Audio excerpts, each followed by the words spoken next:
Vivo ಕಡೆಯಿಂದ Vivo Y400 Pro ನಮ್ಮ ಇಂಡಿಯಾದಲ್ಲಿ ಲಾಂಚ್ ಆಗ್ತಾ ಇದೆ. ಈ ವಿಡಿಯೋಲಿ ನಾನು ಈ ಫೋನ್ ಅನ್ಬಾಕ್ಸಿಂಗ್ ಮಾಡಿ ರಿವ್ಯೂ ಮಾಡ್ತಾ ಇದ್ದೀನಿ. ಈ ಫೋನ್ ನೀವು ತಗೋಬೋದಾ ಬೇಡವಾ, ಈ ಫೋನ್ ಚೆನ್ನಾಗಿದ್ಯಾ ಇಲ್ವಾ ಅಂತ ನಾನು ಇವತ್ತಿನ ವಿಡಿಯೋಲಿ ಹೇಳ್ತಾ ಇದ್ದೀನಿ. ಈ ವಿಡಿಯೋನ ನೀವು ಕೊನೆವರೆಗೂ ನೋಡಿ. ಹಾಗೆ ಈ ಫೋನ್ ನಾನು ಪಾಸ್ಟ್ 4 ಡೇಸ್ ಇಂದ ಯೂಸ್ ಮಾಡ್ತಾ ಇದ್ದೀನಿ. ಈ ಫೋನ್ ಬಗ್ಗೆ ಸ್ವಲ್ಪ ಡೀಟೇಲ್ ಆಗಿ ಅರ್ಥ ಮಾಡ್ಕೊಂಡಿದ್ದೀನಿ. ಹಾಗೆ ಈ ಫೋನ್ ನ ವಿವೋ ಅವರೇನು ಕಳ್ಸಿಕೊಟ್ಟಿಲ್ಲ. ಈ ಫೋನ್ ನಮ್ಮ ರವಿಕುಮಾರ್ ಎಂಟರ್ಪ್ರೈಸಸ್ ಅವರು ಕಳ್ಸಿಕೊಟ್ಟಿದ್ದಾರೆ. ಅವ್ರದ್ದು ಬಂದು 2 ಶಾಪ್ಸ್ ಇದಾವೆ. ನಿಮ್ಗೇನಾದ್ರೂ ಹೊಸ ಫೋನ್, ಟಿವಿ, ಲ್ಯಾಪ್ಟಾಪ್ಸ್ ಬೇಕಾಗಿದ್ರೆ ಈ 2 ಶಾಪ್ಸ್ ನ ನೀವು ವಿಸಿಟ್ ಮಾಡಿ ಪರ್ಚೇಸ್ ಮಾಡಬಹುದು. ಹಾಗೆ ನೀವೇನಾದ್ರೂ ಫಸ್ಟ್ ಟೈಮ್ ನಮ್ಮ ಚಾನಲ್ಗೆ ಬಂದಿದ್ರೆ ನಮ್ಮ ಚಾನಲ್ಗೆ ಸಬ್ಸ್ಕ್ರೈಬ್ ಆಗಿ ನನಗೆ ಸಪೋರ್ಟ್ ಮಾಡಿ. ನಾನು ಸಹ ಅನ್ಬಾಕ್ಸಿಂಗ್ ವಿಡಿಯೋಸ್ ಹಾಗೆ ಬೇರೆ ಬೇರೆ ಟೆಕ್ ವಿಡಿಯೋಸ್ ನ ಮಾಡ್ತೀನಿ. ಸಪೋರ್ಟ್ ಮಾಡ್ತೀರಾ ಅಲ್ವಾ? ಹಾಗಿದ್ರೆ ಇವತ್ತಿನ ವಿಡಿಯೋನ ಶುರು ಮಾಡೋಣ. ಹಾಯ್ ಗಾಯ್ಸ್, ನಾನು ನಿಮ್ಮ ಕನ್ನಡದ ಹುಡುಗಿ. ನಿಮ್ಮೆಲ್ಲರಿಗೂ ಟೆಕ್ ನ್ಯೂಸ್ ಪ್ರೋ ಕನ್ನಡ ಚಾನಲ್ಗೆ ಸ್ವಾಗತ. ಮೊದಲನೇದಾಗಿ ನಾವು ಇದರ ಬಾಕ್ಸಲ್ಲಿ ಏನೇನು ಸಿಗುತ್ತೆ ಅಂತ ನೋಡೋದಾದರೆ, ಬಾಕ್ಸ್ ನೋಡಿ ಈ ಥರ ಇರುತ್ತೆ. ವೈಟ್ ಕಲರಲ್ಲಿ ಇದೆ.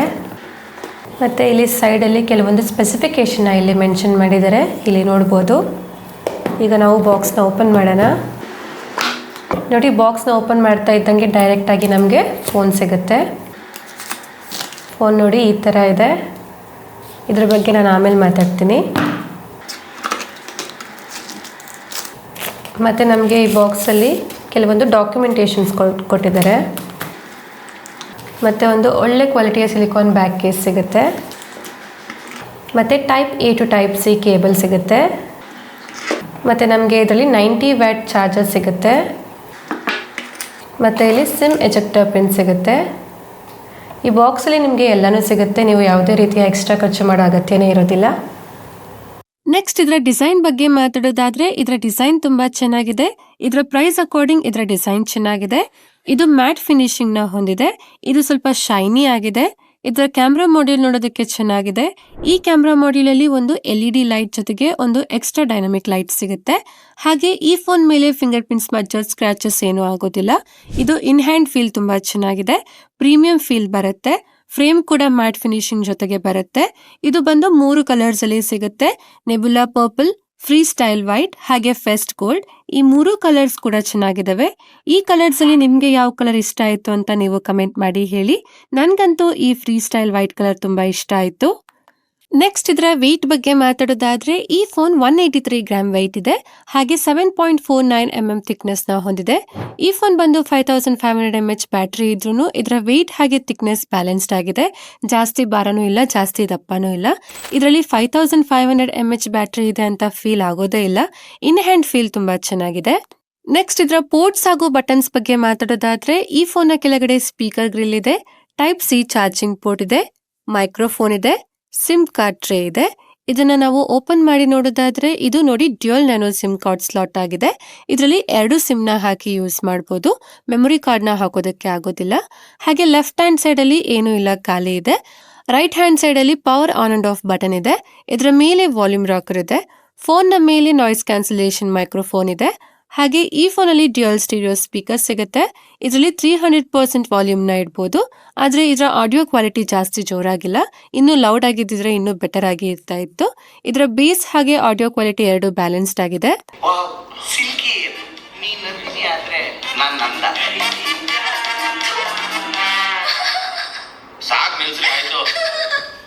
ಸರಿ ಆಯ್ತು, ನನ್ನ ಟೈಮ್ ಆಯ್ತು, ರಾತ್ರಿ ಸಿಗ್ತೀನಿ. ಹಾಗೆ ಇದಕ್ಕೆ IP65 ನ ಸರ್ಟಿಫಿಕೇಶನ್ ಸಿಗುತ್ತೆ. ಇದ್ರ ಮೇಲೆ ಸ್ವಲ್ಪ ನೀರ್ ಬಿದ್ರೂ ಏನೂ ಆಗೋದಿಲ್ಲ. ಆದ್ರೆ ಇದನ್ನ ಅಂಡರ್ ವಾಟರ್ ಯೂಸ್ ಮಾಡೋದಕ್ಕೆ ಆಗೋದಿಲ್ಲ. ಆದ್ರೆ ಇದಕ್ಕೆ IP68 ನ ರೇಟಿಂಗ್ ಆದ್ರೂ ಕೊಡಬೇಕಾಗಿತ್ತು, ಇನ್ನು ಬೆಟರ್ ಆಗಿ ಇರ್ತಾ ಇತ್ತು. ನೆಕ್ಸ್ಟ್ ಇದರ ಡಿಸ್ಪ್ಲೇ ಬಗ್ಗೆ ಮಾತಾಡೋದಾದ್ರೆ, ಈ ಫೋನ್ ಅಲ್ಲಿ 6.77 inches full HD plus 3D curved AMOLED display ಸಿಗುತ್ತೆ. 120 Hz ರಿಫ್ರೆಶ್ ರೇಟ್ ಇದೆ. 300 Hz ಟಚ್ ಸ್ಯಾಂಪ್ಲಿಂಗ್ ರೇಟ್ ಸಿಗುತ್ತೆ. ಇದು ಸ್ಮೂತ್ ಆಗಿ ವರ್ಕ್ ಆಗುತ್ತೆ. ಲ್ಯಾಗ್ ಫೀಲ್ ಏನೂ ಆಗೋದಿಲ್ಲ. ಇದರ ಡಿಸ್ಪ್ಲೇ ಚೆನ್ನಾಗಿದೆ. ಇದರಲ್ಲಿ ಕಲರ್ಸ್ ಅಕ್ಯುರೇಸಿ ಚೆನ್ನಾಗಿದೆ. ಡೀಟೇಲ್ಸ್ ಚೆನ್ನಾಗಿದೆ. ಯೂಟ್ಯೂಬ್ ಅಲ್ಲಿ 4K ವಿಡಿಯೋಸ್ ನ ನೋಡಬಹುದು. ಆದ್ರೆ ನೆಟ್ಫ್ಲಿಕ್ಸ್ ಅಲ್ಲಿ HDR ಸಪೋರ್ಟ್ ಇಲ್ಲ. ಆದ್ರೆ ವೈಡ್ ಬ್ಯಾಂಡ್ L1 ಸಪೋರ್ಟ್ ಇದೆ. ಹಾಗೆ ಇದರಲ್ಲಿ 4500 ನೈಟ್ ಸ್ಪೀಕ್ ಬ್ರೈಟ್ನೆಸ್ ಸಿಗುತ್ತೆ. ಈ ಡಿಸ್ಪ್ಲೇ ಬ್ರೈಟ್ ಆಗಿದೆ. ಇಂಡೋರ್ ಅಲ್ಲಿ, ಔಟ್ಡೋರ್ ಅಲ್ಲಿ, ಡೈರೆಕ್ಟ್ ಸನ್ಲೈಟ್ ಅಲ್ಲಿ ಡಿಸ್ಪ್ಲೇ ಕ್ಲಿಯರ್ ಆಗಿ ವಿಸಿಬಲ್ ಆಗಿ ಇರುತ್ತೆ. ಹಾಗೆ ಇದರಲ್ಲಿ ಲೋ ಲೈಟ್ ಅಲ್ಲಿ ಫ್ಲಿಕರಿಂಗ್ ಇಶ್ಯೂಸ್ ಇಲ್ಲ. ಹಾಗೆ ಇದರಲ್ಲಿ ಪಂಚೋಲ್ ಕ್ಯಾಮೆರಾ ಇದೆ. ಇದರ ಬೆಸಲ್ ಸ್ವಲ್ಪ ಜಾಸ್ತಿ ಇದೆ. ಇದರ ಚಿನ್ ಕೂಡ ಸ್ವಲ್ಪ ಜಾಸ್ತಿ ಇದೆ. ಹಾಗೆ ಇದರ ಹ್ಯಾಪ್ಟಿಕ್ಸ್ ಚೆನ್ನಾಗಿದೆ. ಟೈಪಿಂಗ್ ಮಾಡುವಾಗ ವೈಬ್ರೇಷನ್ ಫೀಲ್ ಸಿಗುತ್ತೆ. ಓವರ್ ಆಲ್ ಇದರ ಡಿಸ್ಪ್ಲೇ ಚೆನ್ನಾಗಿದೆ. ಕಂಟೆಂಟ್ ವಾಚಿಂಗ್ಗೋಸ್ಕರ ಈ ಪ್ರೈಸ್ ರೇಂಜ್ಗೆ ಇದರ ಡಿಸ್ಪ್ಲೇ ಚೆನ್ನಾಗಿದೆ. ನೆಕ್ಸ್ಟ್ ಇದರ ಪರ್ಫಾರ್ಮೆನ್ಸ್ ಬಗ್ಗೆ ಮಾತಾಡೋದಾದ್ರೆ ಇದರಲ್ಲಿ ಮೀಡಿಯಾಟೆಕ್ ಕಡೆಯಿಂದ ಡೈಮೆನ್ಸಿಟಿ 7300 ಪ್ರೊಸೆಸರ್ ಸಿಗುತ್ತೆ. ಇದು 4nm ಆರ್ಕಿಟೆಕ್ಚರ್ ಅಲ್ಲಿ ವರ್ಕ್ ಆಗುತ್ತೆ. ಇದರಲ್ಲಿ LPDDR4X ರ್ಯಾಮ್ ಇದೆ. ಹಾಗೆ UFS 2.2 ಸ್ಟೋರೇಜ್ ಇದೆ. ಇದರ ಪ್ರೈಸ್ ರೇಂಜ್ಗೆ ರ್ಯಾಮ್ ಟೈಪ್ ಏನೋ ಓಕೆ, ಆದ್ರೆ ಸ್ಟೋರೇಜ್ ಟೈಪ್ ಕಡಿಮೆ ಆಯಿತು. UFS 3.1 ಸ್ಟೋರೇಜ್ ಆದರೂ ಕೊಡಬೇಕಾಗಿತ್ತು, ಆದ್ರೆ ಇದರಲ್ಲಿ ಕೊಟ್ಟಿಲ್ಲ. ಇದರ UFS ಸ್ಕೋರ್ ಜಾಸ್ತಿ ಇದೆ, 1,16,000 ಪ್ಲಸ್ ಇದೆ. ಹಾಗೆ ಇದರಲ್ಲಿ 6,37,000 ಪ್ಲಸ್ ಅಂಟುಟೂ ಸ್ಕೋರ್ ಇದೆ. ಇದರ ಅಂಟುಟೂ ಸ್ಕೋರ್ ತುಂಬಾ ಕಡಿಮೆ ಆಯಿತು, ಇನ್ನೂ ಜಾಸ್ತಿ ಬರಬೇಕಿತ್ತು. ಹಾಗೆ ಇದರಲ್ಲಿ 92% CPU ಥ್ರಾಟಲ್ ಇದೆ. ಈ ಫೋನಲ್ಲಿ ಥ್ರಾಟ್ಲಿಂಗ್ ಇಶ್ಯೂಸ್ ಇದ್ದು ಜಾಸ್ತಿ ಹೀಟ್ ಆಗೋದಿಲ್ಲ. ಹಾಗೆ ಇದರ ಬೆಂಚ್ ಮಾರ್ಕ್ ನ ಚೆಕ್ ಮಾಡುವಾಗ ಇದರ ಟೆಂಪರೇಚರ್ ವೇರಿಯೇಷನ್, ಬ್ಯಾಟರಿ ಡ್ರೈನ್ ನ ಕೂಡ ಚೆಕ್ ಮಾಡಿದ್ವಿ. ಈ ಫೋನ್ 28°C ಇಂದ 40°C ವರೆಗೂ ಹೀಟ್ ಆಯಿತು. ಹಾಗೆ 82% ಇಂದ 77% ವರೆಗೂ ಬ್ಯಾಟರಿ ಡ್ರೈನ್ ಆಯಿತು. ಇದು ಓವರ್ ಹೀಟ್ ಆಗ್ತಾ ಇಲ್ಲ. ಜೊತೆಗೆ ಇದರ ಬ್ಯಾಟರಿ ಬ್ಯಾಕಪ್ ಕೂಡ ಚೆನ್ನಾಗಿದೆ. ಇದು ಜಾಸ್ತಿ ಬ್ಯಾಟರಿ ಡ್ರೈನ್ ಆಗ್ತಾ ಇಲ್ಲ. ಹಾಗೆ ಇದರಲ್ಲಿ 50 ಮಿನಿಟ್ಸ್ ಗೇಮಿಂಗ್ ಟೆಸ್ಟ್ ಕೂಡ ಮಾಡಿದ್ವಿ. BGMI ಅಲ್ಲಿ ಸ್ಮೂತ್ ಆಪ್ಷನ್ ಅಲ್ಲಿ ಎಕ್ಸ್ಟ್ರೀಮ್ ಗ್ರಾಫಿಕ್ಸ್ ಅಲ್ಲಿ ಆಡಬಹುದು. ಹಾಗೆ HDR ಆಪ್ಷನ್ ಅಲ್ಲಿ ಅಲ್ಟ್ರಾ ಗ್ರಾಫಿಕ್ಸ್ ಅಲ್ಲಿ ಆಡಬಹುದು. ಅಂದ್ರೆ ಇದರಲ್ಲಿ 60 FPS ಗೇಮಿಂಗ್ ಸಪೋರ್ಟ್ ಇದೆ ಅಷ್ಟೇ. ಮುಂದೆ ಅಪ್ಡೇಟ್ಸ್ ಅಲ್ಲಿ 90 FPS ಗೇಮಿಂಗ್ ಸಪೋರ್ಟ್ ಬರೋದು ಸ್ವಲ್ಪ ಡೌಟ್ ಇದೆ. ಆದ್ರೆ ಈ 60 FPS ಕನ್ಸಿಸ್ಟೆಂಟ್ ಆಗಿದೆ, ಸ್ಟೇಬಲ್ ಆಗಿರುತ್ತೆ. ಇದರಲ್ಲಿ ಸ್ವಲ್ಪ ಮಟ್ಟಿಗೆ ಹೆವಿ ಲೆವೆಲ್ ಗೇಮ್ಸ್ ನ ಆಡಬಹುದು. 60 FPS ಗೇಮಿಂಗ್ಗೋಸ್ಕರ ಈ ಫೋನ್ ಚೆನ್ನಾಗಿದೆ. ಗೇಮ್ಸ್ ಆಡುವಾಗ ಫ್ರೇಮ್ ಡ್ರಾಪ್ ಆಗೋದಿಲ್ಲ, ಲ್ಯಾಗ್ ಫೀಲ್ ಏನೂ ಆಗೋದಿಲ್ಲ, ಸ್ಮೂತ್ ಗೇಮಿಂಗ್ ಎಕ್ಸ್ಪೀರಿಯನ್ಸ್ ಸಿಗುತ್ತೆ. ನೆಕ್ಸ್ಟ್ ಇದರ ಸಾಫ್ಟ್ವೇರ್ ಬಗ್ಗೆ ನಾವು ಮಾತಾಡೋದಾದ್ರೆ ಈ ಫೋನ್ ಫನ್ ಟಚ್ OS 15 ಅಲ್ಲಿ ವರ್ಕ್ ಆಗುತ್ತೆ. Android 15 ಅಲ್ಲಿ ಬರುತ್ತೆ. ಇದಕ್ಕೆ 2 years ಮೇಜರ್ OS ಅಪ್ಡೇಟ್ ಹಾಗೆ 3 years ಸೆಕ್ಯೂರಿಟಿ ಪ್ಯಾಚ್ ಅಪ್ಡೇಟ್ ಸಿಗುತ್ತೆ. ಈ ಫೋನ್ 2 to 3 years ಯೂಸ್ ಮಾಡಬಹುದು. ಹಾಗೆ ಇದರಲ್ಲಿ ಸ್ವಲ್ಪ ಫ್ರೀ ಇನ್ಸ್ಟಾಲ್ಡ್ ಆಪ್ಗಳು ಬರುತ್ತೆ, ಅದನ್ನ ಅನ್ಇನ್ಸ್ಟಾಲ್ ಮಾಡಬಹುದು.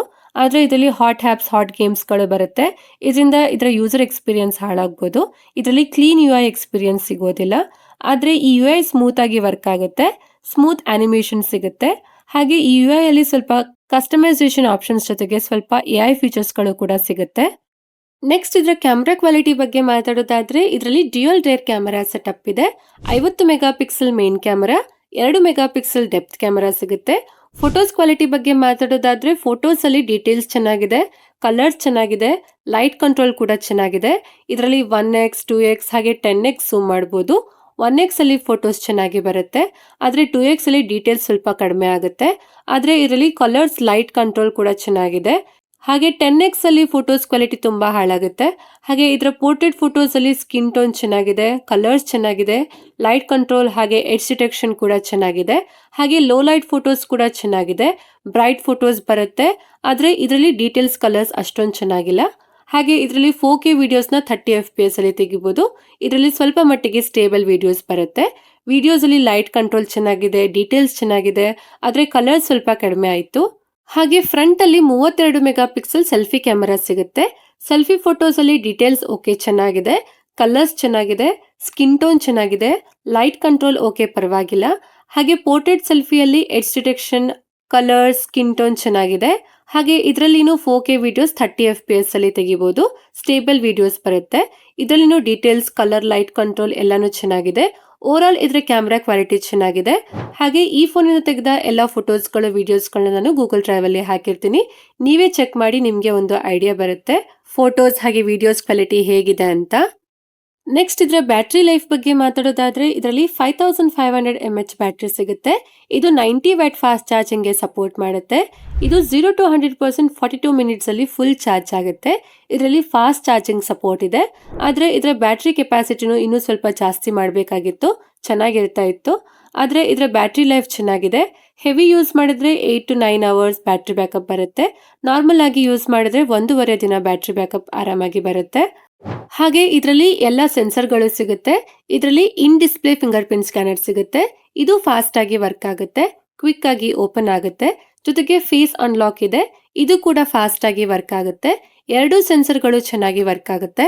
ನೆಕ್ಸ್ಟ್ ಇದರ ಕನೆಕ್ಟಿವಿಟಿ ಬಗ್ಗೆ ಮಾತಾಡೋದಾದ್ರೆ ಇದರಲ್ಲಿ ಮಲ್ಟಿಪಲ್ 5G ಬ್ಯಾಂಡ್ ಸಿಗುತ್ತೆ. ವೈಫೈ 6 ಇದೆ, ಬ್ಲೂಟೂತ್ 5.4 ಇದೆ, ಡ್ಯುಯಲ್ ಬ್ಯಾಂಡ್ಸ್ 4G ಸಪೋರ್ಟ್ ಇದೆ. ಜೊತೆಗೆ ಇದರ 5G ಕನೆಕ್ಟಿವಿಟಿ ಚೆನ್ನಾಗಿದೆ. ಕಾಲ್ ಬಂದಾಗ 5G ಇಂದ 4Gಗೆ ಶಿಫ್ಟ್ ಆಗೋದಿಲ್ಲ.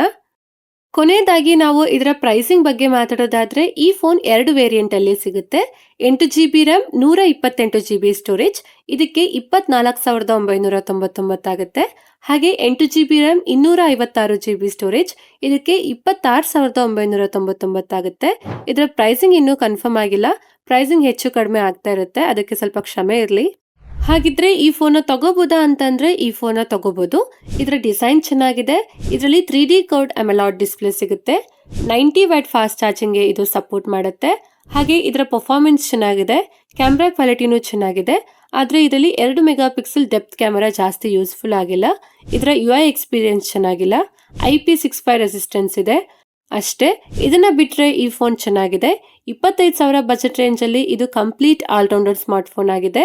ಜೊತೆಗೆ ಇದು ವ್ಯಾಲ್ಯೂ ಫಾರ್ ಮನಿ ಫೋನ್ ಆಗಿದೆ. ನೀವು ತಗೋಬಹುದು. ಇಷ್ಟೇ ಫ್ರೆಂಡ್ಸ್, ಇವತ್ತಿನ ವಿಡಿಯೋಲಿ ವಿವೋ Y400 Pro ನ ಅನ್ಬಾಕ್ಸಿಂಗ್ ಮಾಡಿ ರಿವ್ಯೂ ಮಾಡಿದ್ದೀನಿ. ಈ ಫೋನ್ ಬಗ್ಗೆ ಹಾಗೆ ಈ ವಿಡಿಯೋ ಬಗ್ಗೆ ನಿಮಗೆ ಏನು ಅನ್ನಿಸ್ತು ಅಂತ ಕಮೆಂಟ್ ಮಾಡಿ ಹೇಳಿ. ಹಾಗೆ ಈ ವಿಡಿಯೋ ಇಷ್ಟ ಆದರೆ ಲೈಕ್ ಮಾಡಿ, ನಮ್ಮ ಚಾನಲ್ಗೆ ಸಬ್ಸ್ಕ್ರೈಬ್ ಆಗಿ ನನಗೆ ಸಪೋರ್ಟ್ ಮಾಡಿ. ಈ ವಿಡಿಯೋನ ನಿಮ್ಮ ಫ್ರೆಂಡ್ಸ್ ಹಾಗೆ ಫ್ಯಾಮಿಲಿ ಅವ್ರಿಗೆ ಶೇರ್ ಮಾಡಿ. ಧನ್ಯವಾದಗಳು. Thank you for watching. Next video ಸಿಗೋಣ. ಅಲ್ಲಿವರೆಗೂ ಕಾಯ್ತಾ ಇರಿ. ಬಾಯ್ ಬಾಯ್.